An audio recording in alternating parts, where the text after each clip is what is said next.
look at letter L on page 7, multiple transactions. This is an area that also can get a little bit confusing. Okay, multiple transactions. If there are multiple transactions in or multiple transactions out, that's where we'll click that box. So let's say I come in and I'm going to deposit $5,000 into my checking account, and then I'm going to deposit $8,000 into my savings account. Since we have 2 transactions coming in, we're going to click the multiple transactions box. I'll point that out when we get there. Now, don't get multiple transactions confused with aggregated transactions. So there's 2 boxes there, and multiple transactions kind of seems like it's somewhat similar, and it does cause confusion. So multiple transactions is just if you have 2 or more either coming in or 2 or more deposits that are coming out, you're going to click that button. Aggregated is a little bit different. Okay, so aggregated is, think of it this way: if you have a situation where you haven't ID'd one of the people who made the deposits, this is a box so you can let the government know why you don't have the ID. The way aggregated transactions work is like this. So it's box 24E on the form. And I'll point it out when we get there, when we start looking at the form itself. But you click that box when, first off, you didn't ID the person conducting the transaction, right? Because the requirement is we're going to be identifying anybody who's, bringing this much cash, or the person who's conducting these transactions. We didn't do that. But also, all of the transactions were below the reporting threshold, right? So there wasn't a queue. It's not like somebody came in with over $10,000 in cash. That should have been a queue. They should have taken the person's ID and went through and verified them. Now, maybe they didn't. Maybe there were multiple transactions and all of the transactions were below that threshold, so that none of the tellers involved would have thought to get the identification of the individual. And if one of those transactions was at the teller line, you will click this box. And really, that's just to let the government know, look, we didn't get the ID of this individual, and these were the reasons why. We didn't identify them. All of the transactions were below the threshold amount, and one of those transactions happened to be at a teller line, but we didn't get their ID because everything was below that threshold. Okay, so that's what they're getting at this aggregated transactions box, or in 24E. Now, there's also some guidance there if you're looking at page 7, where it talks about multiple businesses, and I've alluded to this a little bit. Now, sometimes you have an individual and they have multiple business lines, maybe they're separate LLCs.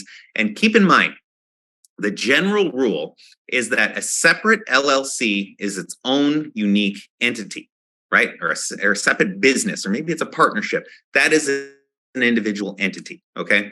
The understanding is a limited liability corporation is supposed to be set aside and carved off from the individual so it can be its own, independent operating thing. So we don't need to aggregate. If one person owns multiple LLCs, we're not going to aggregate that because the assumption is that they are operating independently, okay? General rule.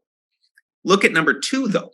So as you're going down the page there, that the general rule applies. We're going to assume that these entities are separate unless you have one owner and it looks like the funds are flowing between those entities, and maybe they're separate businesses, but the cash is flowing between them. If that's the case, then we will aggregate those together because it looks like they're sharing funds between those entities for whatever reason. So once you know that they are not separate, that's when you would aggregate. And that's what it's getting at in the italics. If you look on the page there, you follow the general rules, absent indications that the businesses are not operating independently. So if you detect that, that's when we need to start aggregating those amounts together. Even if they are separate entities, if we're seeing a flow of cash in between these businesses, then maybe it's time to aggregate those together. Now, how do we track that? Well, if we talk about the rules of the customer due diligence rules, right? So let's wind it back. Let's talk about customer due diligence. That is where we are documenting the customer risk profile, right? So in that customer risk profile, you may say, okay, Kevin owns business A and business B. They looked like they were separate entities. However, once we started looking at the transaction activity, it looked like money was flowing between those 2 businesses. So for the purposes of CTR, and for the purposes of our monitoring, we are going to aggregate those together. So you want to make some note in your system. And then this kind of gets us back to that question. How are you detecting cash transactions and how are you aggregating them? You may need some special workaround for this type of situation because your 10 number method might not be working perfectly. And then your CIF method might not be working perfectly. You need to know how you're going to catch this kind of thing.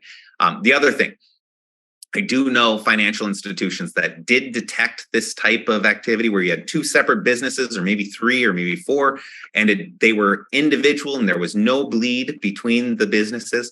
And then they detected suddenly that, you know what, it looks like they're sharing funds between these two businesses and the money's going back and forth. So then the question is, do we have to go back and refile CTRs? Because previously we were not aggregating, but now we've detected this activity and it looks like we should be aggregating going forward. And we're going to talk about refiling CTRs in a little bit.